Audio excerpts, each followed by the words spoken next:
কেমন আছেন আপনারা? আশা করি যে যেখানে আছেন ভালো আছেন। আজকে আপনাদের জন্য একটা নতুন রেসিপি নিয়ে আসছি। রেসিপি আজকে চিংড়ি শুটকি দিয়ে পুঁই শাক রান্না করে দেখাবো আপনাদের। তো শুরু করা যাক আমার রেসিপি। যদি আবার আমার রেসিপি যদি আপনাদের ভালো লাগে বেশি বেশি লাইক দেন, শেয়ার করবেন। প্রথমে কড়াইয়ে আমি তেল দিছি, অলরেডি কিন্তু তেল গরম হয়ে গেছে। এর মধ্যে পেঁয়াজ কুচি দিব। দেখেন গরম হয়ে গেছে। পেঁয়াজ কুচি, 4-5টার মতো কাঁচামরিচ, এগুলো দিয়ে ভালোভাবে একটু পেঁয়াজটা একটু ভাজবো। এরপর যে কাজটা করতে হবে, পেঁয়াজটা ভাজার পরে এরপর যে কাজটা করবো আমি এটার মধ্যে মোটামুটি এরকম হালকা, যখন পেঁয়াজটা ভাজা হবে হালকা বাড়ছি, বেশি না আমি, এই পর্যায়ে এসে চিংড়ি মাছের যে শুটকি আমি ভিজিয়ে রাখছিলাম, দেখেন এই যে চিংড়ি শুটকি, এটা এবার তেলের মধ্যে ছেড়ে দিব।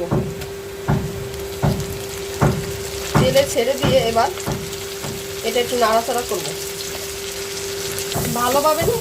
ভালোভাবে। এরপর পেঁয়াজের সাথে আর এই যে কাঁচামরিচের সাথে চিংড়ি মাছটা একটু ভাজবো, একটু ভাজা ভাজা করি। এই পর্যায়ে এসে যখন একটু ভাজা ভাজা হবে তখন আদা রসুনের বাটা 1 টেবিল চামচের মতো দিয়ে দিব। এরপর 1/2 টেবিল চামচের মতো জিরার গুঁড়া দিয়ে দেব।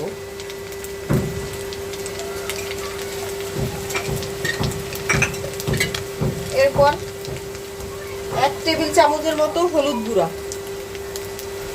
1/2 টেবিল চামচের মতো কাঁচামরিচ গুঁড়া। কাঁচামরিচ গুঁড়া একটু কম দিবেন যেহেতু ঝাল পরিমাণ মতো। এরপর যা কাজটা করবো এগুলো সবগুলো একটু ভাজা ভাজা করবো। একটু পানি দিতে হবে যাতে মশলা পুড়ে না যায়। এরপর একটু পানি দিব মশলা কষানোর জন্য। খেয়াল রাখবেন যাতে মশলা পুড়ে না যায়। কাজটা এবার পরিমাণ মতো লবণ দিবেন, এই যে স্বাদ মতো লবণ। দেখেন এই পর্যায়ে এসে দেখেন আমার টাটকা শাক নিয়ে আসছি আমি, এই যে পুঁই শাক, একটু আলু দিছি একটার মতো, এই যে আলু দিছি আমি একটার মতো, বেশি দেই নাই। আমার অলরেডি কিন্তু মশলা এরকম কষানো হয়ে গেছে। মশলা যখন এই পর্যায়ে কষানো হয়ে যাবে তখন আমি এই পুঁই শাকটা ঢেলে দিব।